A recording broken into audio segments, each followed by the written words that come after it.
Shabbat Shalom Mishpocha! Welcome to another edition of Torah Tidbits. This is installment number 41, and it is the Torah portion entitled Pinchas, which we read about in last week's Torah portion, where he shish kebabbed two sinners getting busy. Pinchas means snake mouth, and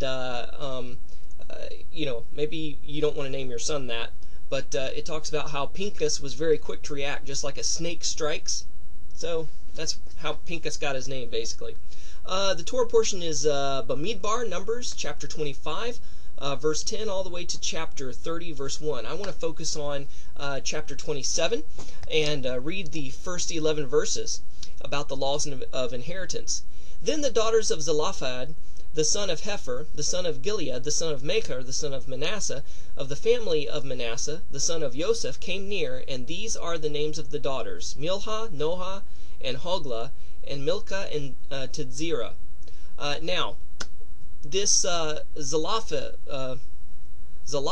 guy, he was supposedly the man who was stoned to death because he was caught gathering wood on the Sabbath. So he died, having no sons, and the only thing that was left was the daughters. Now let's move on. Then stood before Moshe, and before Eleazar the priest, and before the leaders, and all the congregation at the doorway of the tent of meeting, saying, and now the daughters are coming to Moshe and Eleazar, and they said, Our father died in the wilderness, yet he was not among the company of those who gathered themselves against the Lord in the company of Korach, but he died in his own sin, and he had no sons. Why should the name of our father be withdrawn from among his family, because he has no sons? Give us a possession among our father's brothers. So Moshe brought the case before Yahweh. Then Yahweh spoke to Moshe, saying, The daughters of Zelophehad are right in their statements. You shall surely give them the hereditary possession among their father's brothers, and you shall transfer the inheritance of their father to them. Therefore you shall speak to the sons of Israel, saying, If a man dies and has no son, then you shall transfer his inheritance to his daughter. If he has no daughter, then you shall give inheritance to his brother. If he has no brothers, then you shall give his inheritance to his father's brothers, his uncles. If his father has no brothers, then you shall give the inheritance to the nearest relative in his own family, and he shall possess it. And it shall be as a statutory ordinance to the sons of Israel, just as Yahweh commanded Moshe. So, let me peel back your wigs a little bit. Alright, we know that Yahweh is the lawgiver. He gave the law to Moshe. We know that Yahweh is the same yesterday, today, and forever.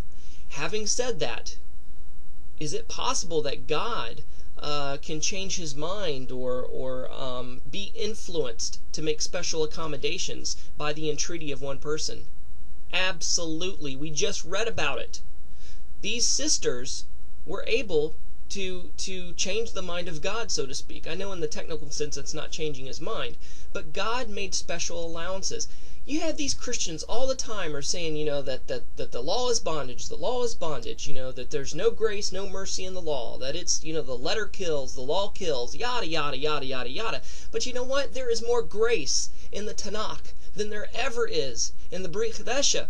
Even the word grace appears more times. Well, yeah, I know it's a bigger portion of the Bible anyway, but nonetheless, here is a perfect example where Yahweh rules on a case-by-case basis. Now, of course, there's some rulings that Yahweh makes, and they're just blanket, they're universal, there's no change in them, it's all across the board. But you know what?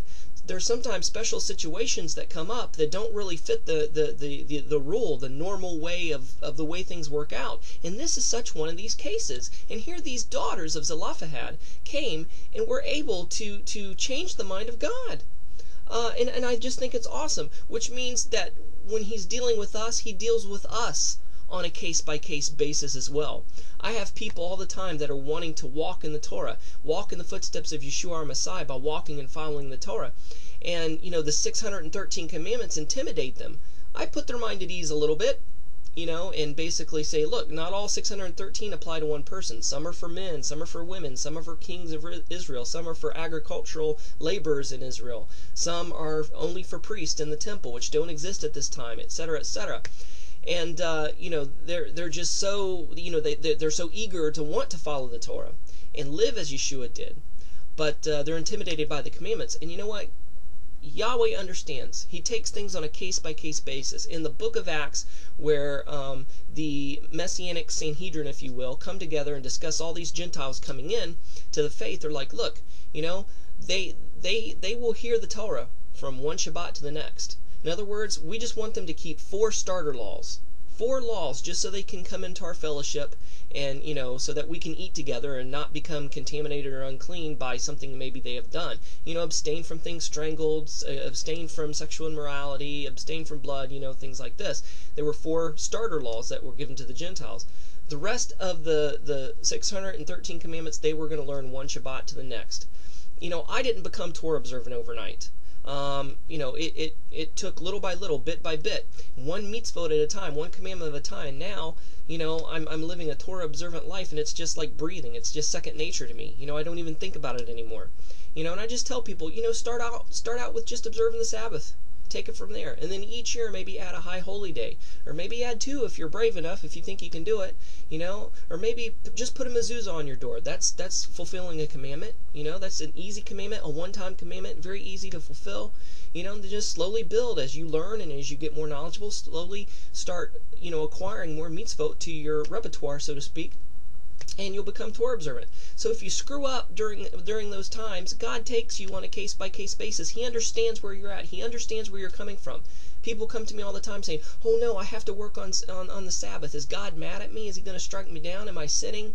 And I'm like, look, we live in exile. We live in a Gentile society. We live in a place where maybe the jobs, it's not so easy to get Sabbath off. Do your best to get out of it, to try to get Sabbaths off. But if you can't, God understands. Maybe God will open up the door later down the road with the same job and you can get Sabbaths off. Maybe God will open another door where you can get another job that already has Saturdays off. Whatever. I said, but don't fret it, because God takes things on a case-by-case basis. So surely, hopefully that will should encourage people. Anyways, I'm just going to kind of recap here. The Torah tells us that men get the inheritance of the land. But what if a man has no sons and or any other male relatives, only daughters? Then whoever the daughters marry, the land will go to their husbands. And what if they marry of a different tribe? The dead man's inheritance would be lost forever. Well, this scenario happens in our Torah portion. According to tradition, Zelophehad, as I said before, was the man that was gathering stones, or gathering wood and stuff on the Sabbath, and he was stoned for it. So God made a ruling that in a situation where a man only has daughters, such as this, the inheritance will go to the daughters. I fit this case right now. I only have one child, and it's a daughter. I have a girl. So if I die, whatever I have, whatever possessions I have, will go to her, because I have no sons. So isn't it great? Talk about women's lib. The women in Torah times, in biblical times, had a lot more freedom than the Western person today might think. All you got to do is just do a little study and do a little research, and it's pretty awesome. So God is a loving, merciful, just and fair God, and he lays down the universal laws, but at the same time he takes certain things on a case-by-case basis. That's grace, folks. That's grace. That's grace in the law. That's grace in the Torah. So Shabbat Shalom and Shavua Tov. Catch you next time. Bye.